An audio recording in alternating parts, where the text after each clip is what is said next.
Texas tax laws can be confusing and difficult to understand sometimes.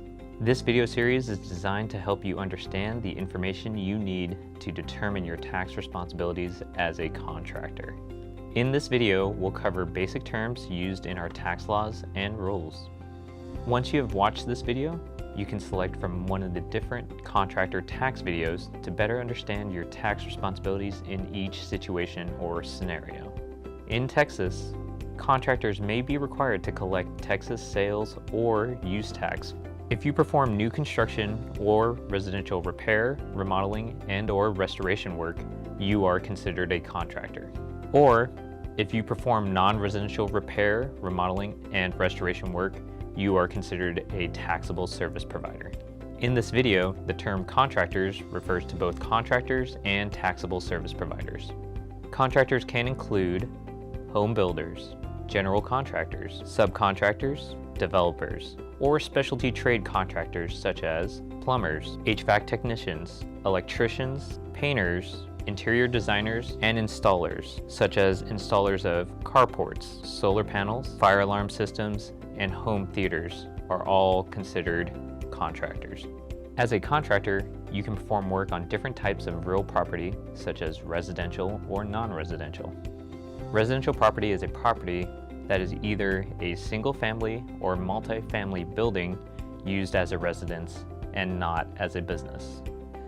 Residential property also includes any property that is connected to those buildings, such as apartment common areas, laundry rooms for tenants, and certain recreational areas such as swimming pools and basketball courts.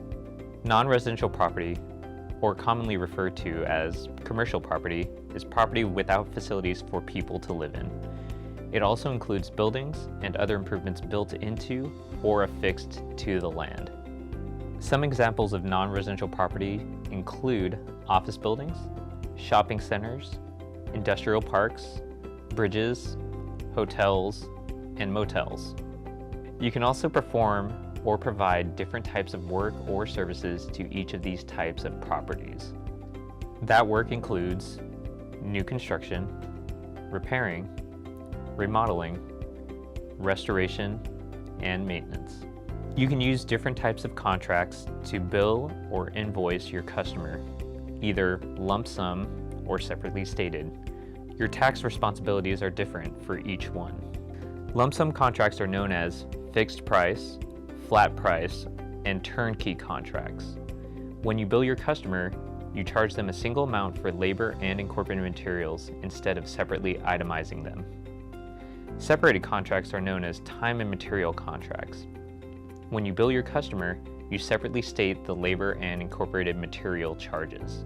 Finally, we'll cover the different items you may use in completing your work. As a contractor, you can use incorporated materials, consumable items, and equipment to complete your construction projects.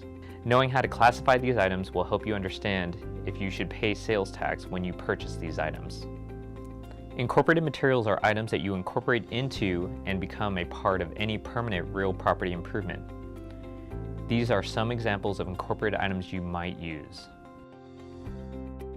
Consumables are non-reusable, single-use items used for construction projects. Here are some examples of consumables you might use for your construction projects. Equipment is any item that you use that is not an incorporated material or a consumable item. Here are some examples of equipment you might use for your construction projects. Remember, determining who is responsible for the sales tax on these items is based on the type of contract, work, and the type of property that you work on. Thanks for watching this video. You should now understand the terms used in performing your contract work. When you are ready, you can select from one of the different contractor tax videos to better understand your tax responsibilities in each situation. For more information about contractors and Texas sales and use tax, you may review our tax publications for contractors on our website, or feel free to contact us here.